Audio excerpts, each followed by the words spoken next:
journey beyond imposter syndrome. This is where I invite you into a space where high achievers and spiritual leaders converge to redefine success and self-worth. By sharing transformative stories and engaging with thought leaders, this podcast serves as a roadmap for navigating the complexities of imposter syndrome. It's an intimate look into overcoming personal barriers tailored for those who value wisdom, leadership, and intuition in business and life. Join me at the Humble Warrior Podcast with Alani Bankhead. Welcome to the Humble Warrior Podcast. Hey guys, Happy New Year. It's so good to be here with y'all. I hope you had a wonderful holiday, and I'm going to jump right into it because I'm in the middle of December and I have just been enjoying the season of awe and delight. And I want to talk about light today. I want you to walk away first and foremost with the knowledge that you are light. My audience, the people who listen to this type of podcast, you humble warriors, you are bright lights out in the world. But I want to be honest about what your experience is like because I've been there. And I want you to know that I understand what it feels like when all is darkness around you. And it can be really hard, right? Because you're looking around, you're like, oh my gosh, this is so bad. Like, why is this happening? And things are just not good. And it's very easy to go down this rabbit hole of hopelessness and frustration. And we are high achievers. We are fabulous overthinkers as well. And so we are constantly in that mode of, what can I do to resolve this situation? We are planners, we are resolvers. That's why people rely on us. But when you do come to a point of, man, all I see is darkness, or you might be in a pit, you might be depressed or having a lot of anxiety or whatever it might be, these are indicators that our body's saying something needs to change, right? If you're listening to this saying like, Alani, I don't actually think I'm light, how do you know that? So first, I want you to ask yourself, when you are around other people who you view them as light, how does that make you feel? Chances are they make you feel better. You walk away from interactions with them and you're feeling pretty good, right? We don't do a good job as a society of having conversations and telling people, hey, you're a bright light, and my interaction with you, just talking to you, made me a better person or uplifted my spirits. There's a fantastic TEDx talk by Drew Dedley called Everyday Leadership. We're going to link it in the show notes. It is one of my favorites that talks about this exact topic. Okay. Now, let's put a pin in that for a second. We're going to talk about the physics of light. And I've talked about this in the podcast before, but if you haven't heard it, light shines. And I know you're like, yes, Captain Obvious, I already know this. But the thing with light is that darkness can never overcome it. So darkness is always going to be nipping at light's heels.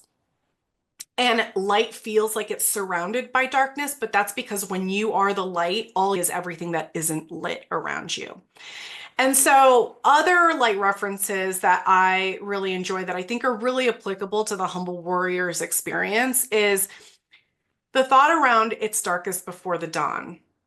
I'm sure you guys have heard this a whole bunch of times throughout your life, and I want to talk a little bit about its origin. So Thomas Fuller was a theologian from the 1650s. So this idea has been around for hundreds of years. And when it comes to personal leadership and you achieving your life's purpose, it always comes back to the most basic fundamental truths. Now, when we look at how darkness and dawn, night and day work, dawn actually begins when the first light begins to show over the horizon from the sunrise, right? So there is literally the least amount of light right before the dawn begins because there is literally no sunlight at that point. It's also the longest point since we have seen last light. And so I know, again, you're like, Alani, Captain Obvious, but in terms of our leadership development, if you are currently in a season where you're like, man, things are not working out for me, it just keeps getting worse and worse. The point of this part of the conversation is when you are suffering the most, do not quit because your breakthrough is around the corner. Now, when you are in a season of suffering or high anxiety and pain, remember how your body and brain are wired. So, biologically, from thousands of years ago, when you are in fight or flight or survival mode, your body is going to come internally and it's going to be like, all I can do is depend on me because if I'm in a survival situation, I can't 100% depend on anybody else because you just don't know, right? Even your best friend, there are plenty of examples of betrayal and all those things. But biologically, your brain's saying, all I have is me and I know I can depend on me and that's it. So I want you to keep in mind that if you're in the middle of a season of deep suffering or anxiety and you can't imagine like the light, your body's doing exactly what it needs to do. Now, some of you listening to this are thinking, this season of suffering will never end. It just feels like it keeps going on and on. And I want you to know that I've been this person too. I was this person for many years. And here's the thing, all seasons of suffering actually do come to a close. If you look in your past, again, you're going to have memories of this. It might take you a minute to recall them because, again, your body's in survival mode, but your suffering will actually never end. There's this beautiful Rilke quote that says something like, beauty and terror, let all of it happen to you. Nothing's ever final. So whether you're in beauty, that's going to end. Whether you're in terror, that's going to end as well. But now that I'm on this side of suffering, what I actually learned that I want to share with you today as well is that honestly, a lot of the suffering I created was of my own doing. The overthinking brain tries to imagine what the worst case scenario is, and then you try to build a plan to make sure that doesn't happen. So, first, you're creating suffering because you're having a thought that's generating an emotion in your body, which creates a behavior, right? Oh my gosh, I need to plan for the worst. When you think of the worst, it creates a feeling of dread in my body. So it's important for you to understand what is happening emotionally in your physical body. And then that would lead to me expending time and energy planning for the worst to not happen because I'm going to control it because I'm a control freak and that's what I do. And so when I realized that I really truly created my own suffering was after my last W-2, I was in a hole for 2 years. And I've shared this story also in the past on the podcast. And the analysis I've done of it since was first and foremost, what are the things that I contributed to my suffering? Number one, asking why is a recipe for inviting suffering into your life. I'm sitting here like, why are government officials not doing their jobs? Why is that person trying to block us from protecting kids? Why is this happening, right? God, why? Like all of these things. And it drove me crazy. Why I learn, and this is for me, as you hear me talking, identify what resonates with you and what doesn't, keep what resonates, and you can make adjustments to whatever doesn't, right? But what I realized was I really don't need to understand the why, nor is it my job to understand the why. My job is to accept the reality of the circumstances and figure out a way to move forward. And asking why was my soul really trying to wrestle with the realities of the situations that I was in. As someone who's done a lot of child exploitation cases, I've had people ask me, hey, Alani, is it the absolute worst talking to traffickers or child abusers? And I would always tell them that no, that actually isn't the worst part of the job. The worst part of the job was dealing with the people who should have been doing their jobs, but actually weren't. That was by far the most heartbreaking part.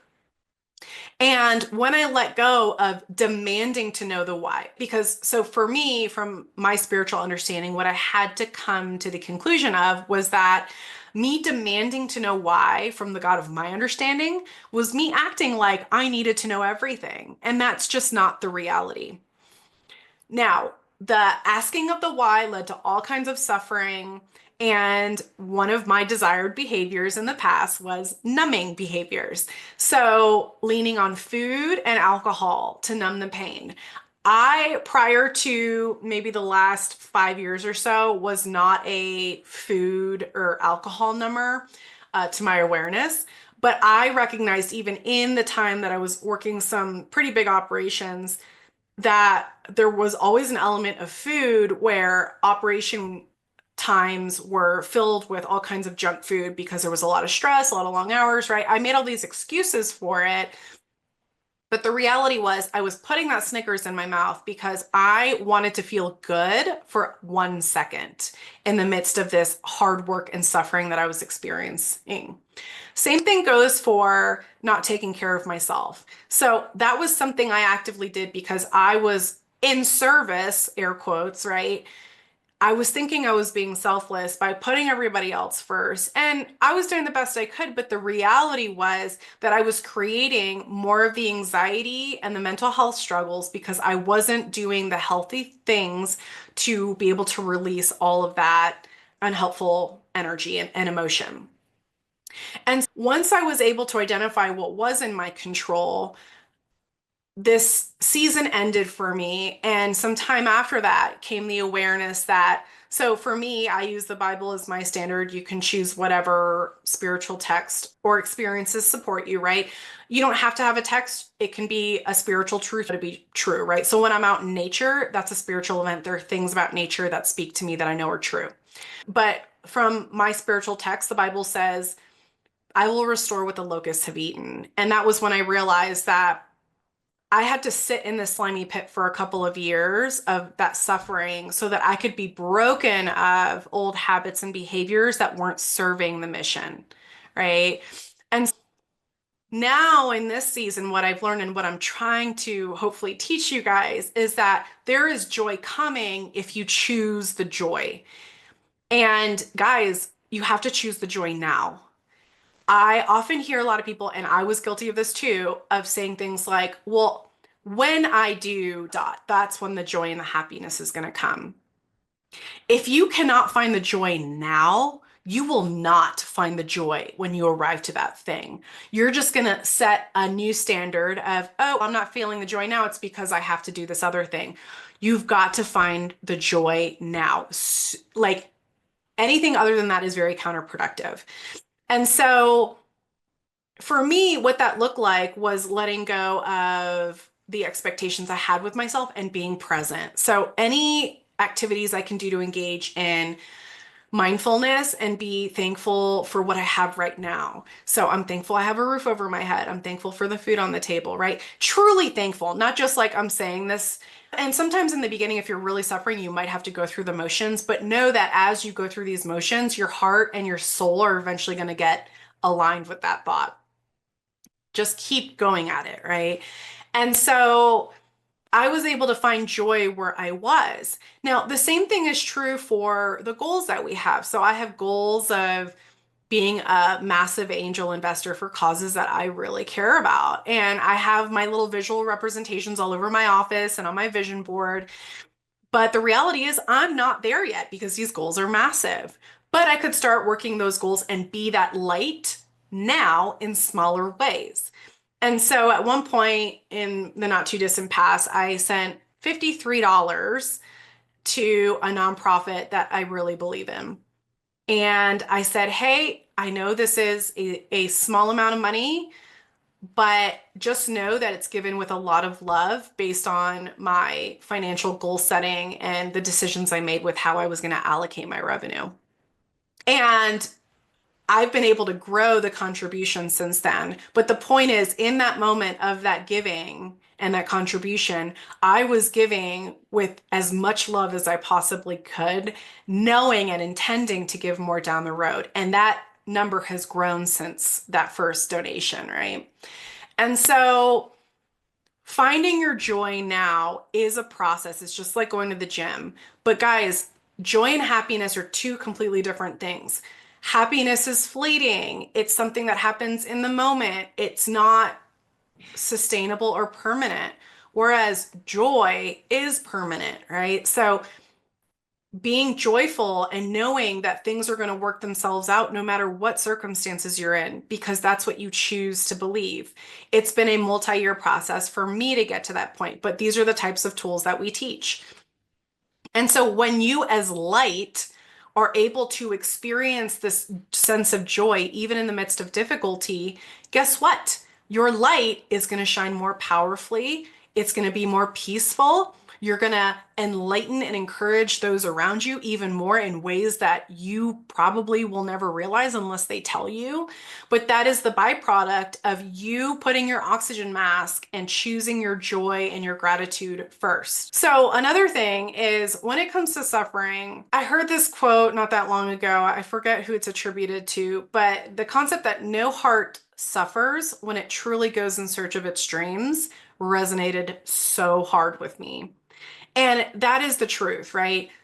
So if you have a dream, whether it's a business or a certain position or starting a nonprofit or having kids or whatever it might look like, when you look at your past behaviors and experiences, when you went all into something that your soul really wanted, that you knew was aligned with who you were meant to be, did you suffer through any of the hardships? Oftentimes in the present, we're scared of the suffering, but the fear of the suffering is worse than the suffering itself.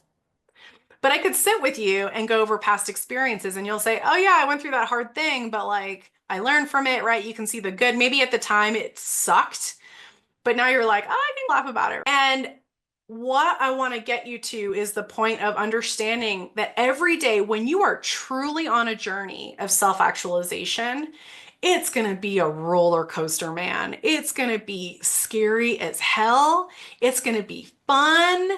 You're going to be tickled.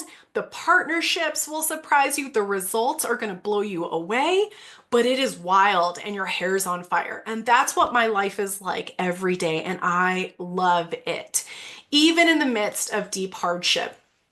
I had a really hard day a couple of days ago, and I was sitting in my chair, like being a little bit mopey, trying to figure out like, why am I so heartbroken over this thing that happened? And honestly, you don't need to know the exact circumstances. What it came down to is there were people that were being very unkind in a life-saving mission, and it was tearing the mission apart. And my heart was just broken over these interactions. And it brought me back to one of my core values, which is kindness, right? Hey, honey, I grew up in the military. I have military parents. I was active duty. I married military. I've worked with special operations and law enforcement. These are some really rough career fields. And we cuss a lot. We party hard, right? I am rough around the edges in my own way. But the reality is that the intent and the heart of service is what most matters. And that was absent in these interactions. But the reality was that I also had to remind myself that this was an opportunity to know and be reminded that my life purpose is to be kind as I'm continuing on the journey, right? That's not their gift, that's my gift. And being able to do that analysis and remember that part of myself is part of the process. Was it hard and sad? Yeah, it was a really hard day. I sat eating my lunch, like ugly crying. I was at home by myself. My husband came in a little bit early from the office, and I literally rolled my eyes at him and was like, really, you have to come in when I'm in the middle of an ugly cry? And I was like a little bit ashamed, but at the same time, that's who I am. Sometimes I need a good cry to unleash the emotion and be able to fully process and let go of that. And to be able to show that to somebody, that vulnerability, and say, this is who I am. Sometimes my heart breaks. And if you have a hard time seeing that, then we got to talk about it. But of course, thankfully, my husband is an amazing partner. But the point is, when I truly search for my life purpose, it is joy, even in the hardship. And when I think back to those 2 years of that slimy pit, I actually know, and I knew at the time that it was necessary to burn off the parts of me that weren't helpful or useful. And so I'm glad for that knowledge. And I know that if you're in suffering and in hardship right now, that there's a part of you that's telling you that this is necessary. The question is, what part do you need to play in burning that last unuseful part off so that you can get back to being fully in your power and in your happiness and your joy, right? Now, it is a joy to serve others. It's even more joy when we don't do it at the expense of our own well-being. And so there was an earlier podcast where I talked about, again, one of my key verses is the one that says, love the Lord your God with all your heart, soul, and mind, but love your neighbor as yourself, right? That's the second commandment. And for years, I completely glossed over that last part that says, as yourself. And the reality was that I had to love myself more if I wanted to love my neighbor more and if I wanted to be more effective in the mission. And so that means that you need to do some internal work to undo the unloving parts of yourself if you really want to be the powerful person that you know you are.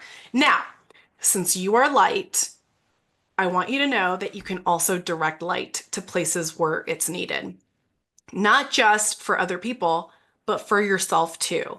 So, for some of you, you need to direct that light into the dark spaces of your heart and soul that you have been avoiding. And this is the hard work for us. But I promise you that this work is never done in vain. It always produces amazing fruit. And actually, that initial peak of using the flashlight into that part you've been avoiding is the scariest part. And you don't have to do it by yourself. So invite partners in that will support you on that journey to shine the light in the dark place. One of my favorite examples to use is with finances, like looking at your credit score. I avoided my credit score for a long time. I had a terrible credit score when I was younger. But as soon as I looked at the credit score, there was a part of me that just decompressed because I was like, okay, I have a starting point. Like now I have clarity around what my score actually looks like. And now I can decide what I'm going to do with this information. Was I ashamed of my low credit score? Absolutely. But I also knew that I created those circumstances myself. And so, speaking of finances, actually can be one of the bigger barriers to that joy, right? You have to put your oxygen mask on first. We've already talked about this. But what could you do and accomplish if you knew that you had financial security? This is within your grasp, but many of you either don't want to acknowledge that or don't realize that. Okay. And I'm going to give you some examples. I've been in the justice field for more than 20 years. I've interacted with all kinds of heart-centered, amazing people. I come from a law enforcement background, but I've dealt with intel analysts. I've dealt with prosecutors, judges, social workers, aftercare providers, psychologists, psychiatrists, like all the amazing people, medical professionals, right? And one thing that I hear all the time, especially coming from people who are new to the field, so I'm going to say less than 5 years in the field, is they're like, I just want to help. I don't care about money. Oh, I've heard this so much. But the reality is that in all the time I've been in the space, and I say this stat a lot, is on average, it's 2 years max that I can keep someone in the anti-exploitation space energized. A lot of people come in and within a few months, they realize they can't do the work because it's really offensive to the soul. And I completely get that, and then we transition them to something else. But what I see more and more of are people like social workers and analysts or law enforcement who do this work. They go balls to the wall without a financial safety net. They burn out, they blow up their careers, and then what? What are they going to do? They're hosed. Now they're scrambling financially. I get at least a couple messages a week from people who are like, hey, what do I do? There was one guy, he has an amazing resume. He's been of service, he's been all in the nonprofit space. And he had to leave because there was some corruption in his organization. And guess what? He needs money. And he's reaching out to me for contracts. I, at the time, didn't have a contract for him, even though I said, hey, I'm going to keep you in mind for future ones. I would love to partner with you at some point. But he was a veteran who hadn't applied for his disability. And knowing his background, I knew that dude had some trauma. I knew that dude was physically like hurting in some ways because of the type of gear and stuff, the physical work that had to go into the job. And I said, have you applied for your VA disability? And the answer was no, right? I don't need it. I'm fine, right? I was the same way. We all operate. We're like, I'm fine. I don't need any outside help. But yet here he is. He's unable to do the work because he had to leave a toxic, corrupt job and he has no financial safety net.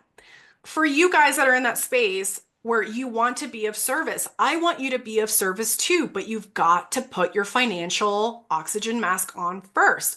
What is the plan that you have to make sure that if you need to offboard your service-oriented job, that you're going to be okay for at least, let's start with 1 month or 6 months or a year, right? Isn't that the goal to have a year of money? Like you don't have to work for a year. There are those of you, and I was again in the same boat. When I left active duty, I did 12 years of active duty. Oh my goodness, all the hours that I'd worked, like sometimes 80, 90 hours in a week. I literally thought 2 weeks of napping and resting would be enough. No, it was a solid 6 months before I started to feel normal again. Okay, because I depleted myself so much. And having a plan to have that financial safety net is in your control. Whether you are not even understanding what a basic budget looks like or what your financial security picture looks like, that is one thing that is in your control to understand. Or let's say you have the basics already aligned, you're good with that, but you want to amplify and multiply your money so that you can create a bigger impact, right? Me in this season, when people ask me, why don't you work cases anymore? I say, I love working cases, but the reality is, let's say I can do, I don't know, max 10 human trafficking cases or whatever a year, hypothetically speaking.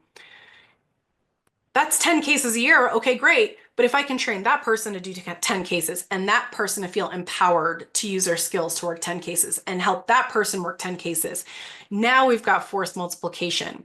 And that's what this whole podcast and this whole venture is here to teach you is how can you shine brightly, do your best work while also multiplying that light in other people. And so have your plan in place. If you're ready to hit your next level with your abundance and your finances to multiply that success in other places, let's talk. Okay. Now, for those of you who are like, Alani, I'm really liking what you're hearing, but that brain is getting in the way and saying, but how are you going to do it? What's the process? Everybody wants a process. They want to know they're going to be successful. This is why they say you have to trust the process.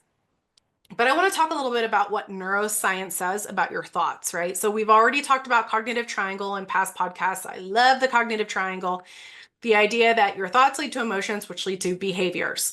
And I'm not a doctor, right? Look up the research for yourself. But neuroscience and recent studies show that you have these neural pathways in your brain and there's stuff firing in your brain, right? There are thoughts that are jumping from neuron to neuron.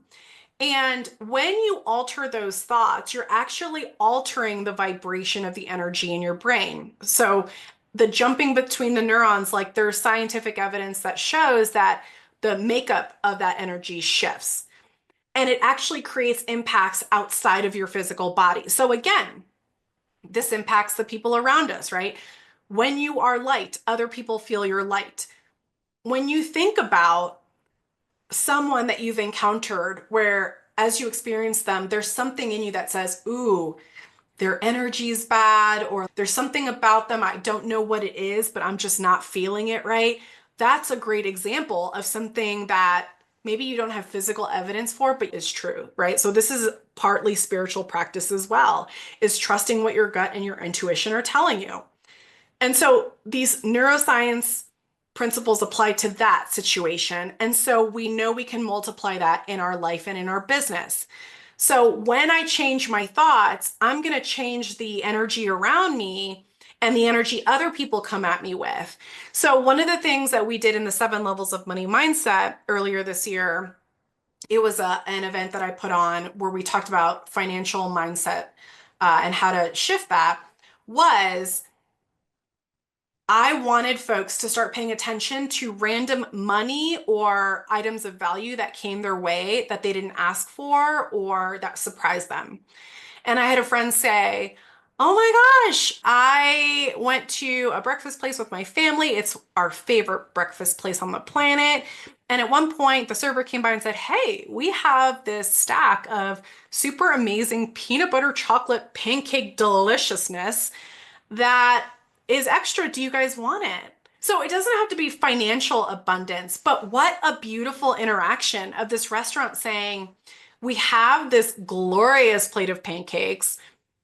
We're going to toss it, or we want to create a win and a little bit of joy and an experience for the people that we're called to serve.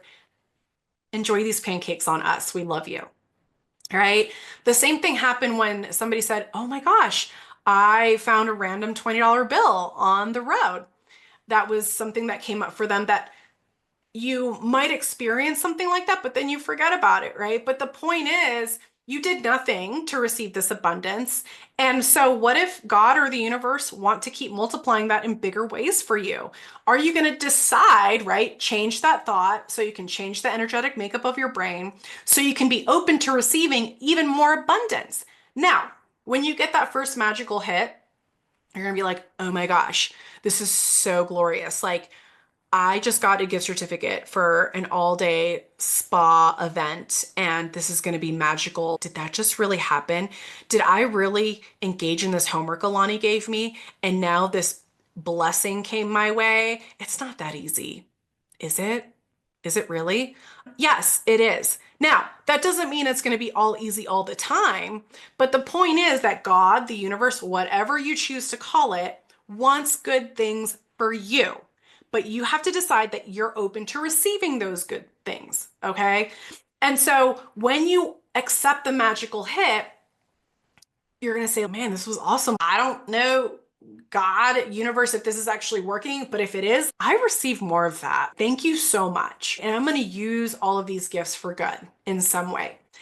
And now, on the flip side of things, when you commit to something big, so when you as a light decide, I'm going to shine even brighter than I'm shining right now, the universe might come at you with some tests like, how serious are you really about shining more brightly? There might be a slight pitfall that comes your way, or a barrier or a challenge that will pop up. I've done other podcast episodes on this as well, right? We're bringing all these concepts together. And usually people interpret that in one of two ways. Either it's the universe testing them, or if you believe in spiritual warfare, some enemy is in the spiritual world saying, oh shit, she's awake or he's awake. Now we're scared because now they're starting to see how bright they actually are. We better do everything we can to dim that light so we get them back in a safe space. Now, whatever resonates more with you, again, whether it's a spiritual warfare thing or the universe testing you, either way, you get to decide how you're going to respond to it. And so for me, I've done the work of going back and understanding like there's absolutely nothing that's going to stop me from achieving what God has for me. My job is to just keep walking in that. My job is to keep being the light. My job is to keep putting the work out there. My job is to speak truth to people, hold up the mirror to their lives and show how magnificent and bright and incredible they are. You're way more powerful than you realize, okay? So guys, that is my New Year message for you guys. Remember that Joyful Money Club starts this month. It's $49 for those of you who want to join. It's a group coaching event where you're going to come undo those old money mindsets, come up with that solid financial plan so that you have that financial security to be able to do whatever you want. And another resource for you also is my book, The Least of Us. It has some very simple steps on you being able to continue doing this internal mindset work. These are simple steps, but hard to do, right? Just going to the gym and eating well. You know what you need to do. It can be hard to put in place, but the point is, once you do the mindset work, the behavior flows. So DM me if you guys have any questions about either one of those resources. Otherwise, Happy New Year, you guys. It's going to be a badass 2025. I'm so thankful to get to serve you. I love you guys. Have a great rest of your year. Bye.